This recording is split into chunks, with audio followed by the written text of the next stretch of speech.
వైసీపీకి count down ప్రారంభమైందన్నారు TDP అధినేత చంద్రబాబు నాయుడు. రాష్ట్ర ప్రభుత్వ అసమర్థ విధ్వంస విధానాలతో ప్రజలు తీవ్రంగా నష్టపోయారని, త్వరలోనే మంచి రోజులు రాబోతున్నాయన్నారు ఆయన.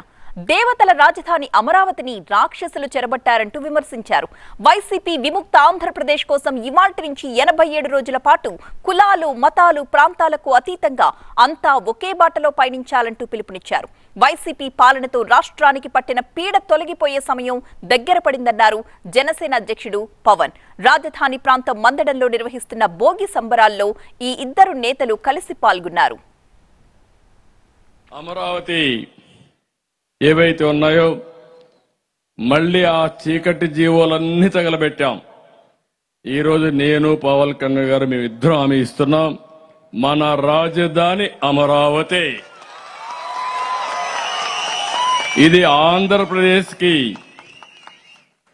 సస్యశ్యామలం చేయడానికి, ఆంధ్రప్రదేశ్ కి అన్ని విధాల ప్రజా రాజధానిగా ఉపాధి అవకాశాలు గాని, ఇంకో పక్క సంపద సృష్టించే కేంద్రం గాని, ఇక్కడి నుంచే ప్రజలకు మళ్ళా సంక్షేమ కార్యక్రమాలు అందించే విధంగా పేదల పరిపాలన ఇక్కడి నుంచే ప్రారంభం అవుతుంది.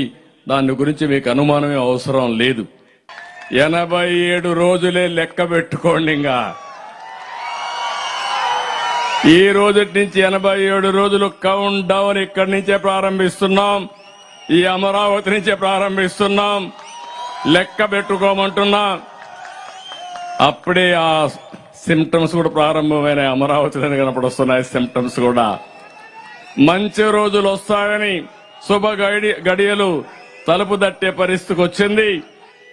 అందుకే ఇప్పుడిప్పుడే ఎక్కడికక్కడ ప్రజల్లో కూడా ఒక నూతనమైన ఆశ కూడా వచ్చే పరిస్థితి వచ్చింది. ఇంకొకసారి కనుక వైఎస్ఆర్సీపీ పార్టీ ఆంధ్రప్రదేశ్కి వస్తే ఇంకా మనం మర్చిపోవచ్చు దీని భవిష్యత్తు. చీకటి భవిష్యత్తు ఇది. ఆ చీకటి భవిష్యత్తు ఉండకూడదు, వెలుగు నింపాలి.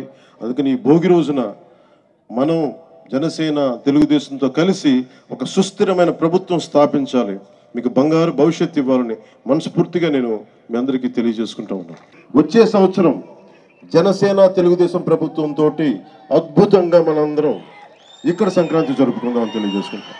మార్పుతో కూడిన, విప్లవంతో కూడిన సంక్రాంతి ఇది మీ అందరికీ వెలుగులు నింపాలని, కాంతితో పాటు క్రాంతి కూడా రావాలని మనస్ఫూర్తిగా కోరుకుంటూ